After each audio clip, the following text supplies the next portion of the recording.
They were the faces America adored on screen, the voices that moved us to tears, the stars who represented American values to the world.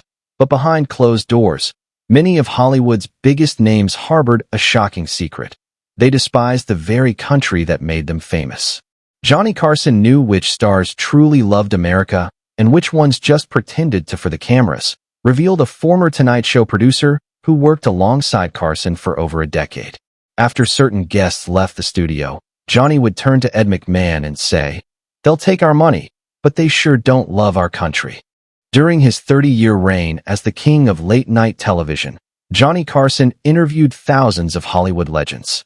His relaxed, conversational style often led stars to reveal more than they intended, including their true feelings about the United States. While the cameras were rolling, these celebrities waved the flag, but once the interview ended, Carson heard their unfiltered opinions. Tonight, we reveal Johnny Carson's private list of 10 Golden Age stars who secretly harbored anti-American sentiments. The Hollywood legends who built fortunes and fame on American soil while privately condemning the nation that adored them. Of course, modesty forbids that I should comment on these wonderful compliments. 1. Charlie Chaplin, the comedian who stopped laughing at America. Charlie Chaplin created the iconic little character that made America fall in love with him. His silent films grossed millions and established him as one of Hollywood's first true superstars. But beneath the bowler hat and cane was a man whose relationship with America grew increasingly strained. Chaplin was probably the earliest example Carson would mention of a star who soured on America, said a former Tonight Show writer. Johnny studied comedy history obsessively, and Chaplin was initially a hero to him. Later he saw him as a cautionary tale. Born in London, Chaplin never became an American citizen despite living in the United States for over 40 years. As his fame grew, so did his willingness to express controversial political views.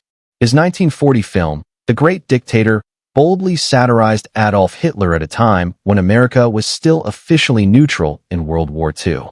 While this anti-fascist stance seems commendable in retrospect, Chaplin's alleged communist sympathies soon put him in the crosshairs of government investigators. By the late 1940s, at the height of the Red Scare, Chaplin faced intense scrutiny from the House Un-American Activities Committee, WAC, and the FBI.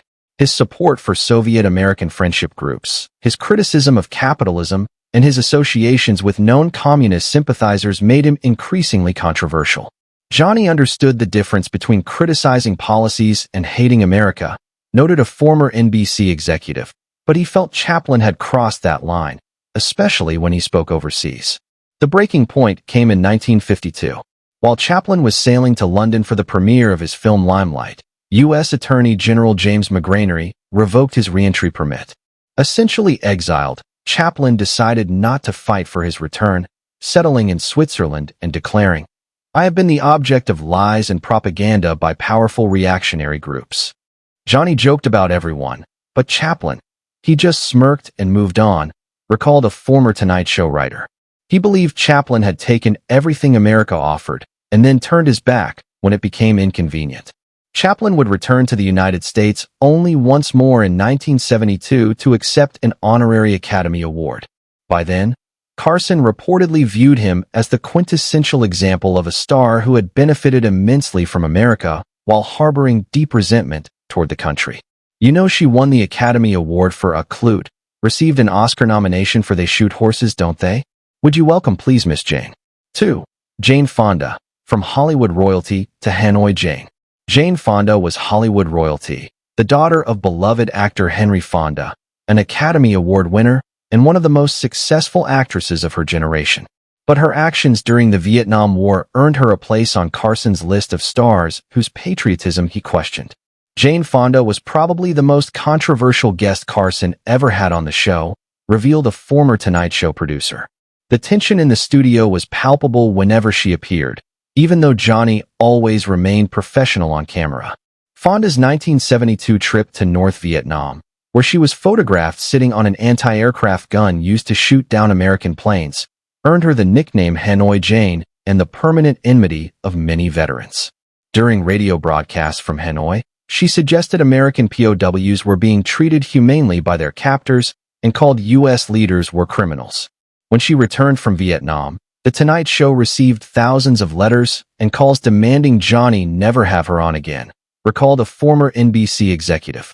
But Johnny believed in letting guests speak for themselves, though he never forgot what she had done. According to those close to Carson, he was particularly troubled by Fonda's comments calling America the aggressor in Vietnam. While Carson himself had mixed feelings about the war, he reportedly found her willingness to provide propaganda for an enemy nation during wartime deeply disturbing. She smiled on Carson's couch, but veterans never forgave her, said a former cameraman who served in Vietnam. Johnny was always cordial to her face, but backstage he made his feelings clear. He thought she'd crossed a line between protest and betrayal. Fonda later expressed regret for some aspects of her Vietnam activities, particularly the anti-aircraft gun photo, but defended her opposition to the war. For Carson and many Americans, however, the damage was done. She became the most vivid example in Carson's mind of a star who used her American fame to undermine America itself.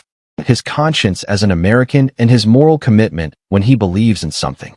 Would you welcome, please, Mr. Marlon Brando? 3. Marlon Brando, the rebel without respect for his country.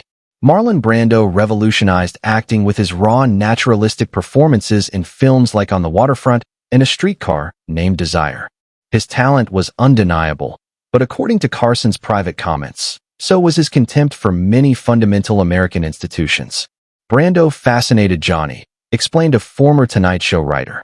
Here was this brilliant actor made wealthy and famous by the American film industry who seemed to despise everything about American society.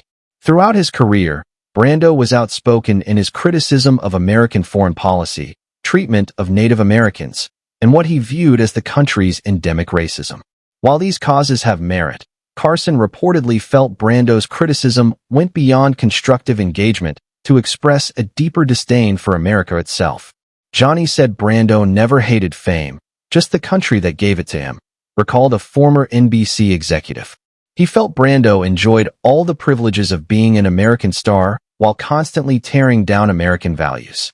The moment that cemented Brando's place on Carson's list came at the 1973 Academy Awards when Brando won Best Actor for The Godfather, but refused the award. Instead, he sent Native American activist Sachin Littlefeather to read a statement declining the Oscar in protest of Hollywood's portrayal of Native Americans in The Standoff at Wounded Knee.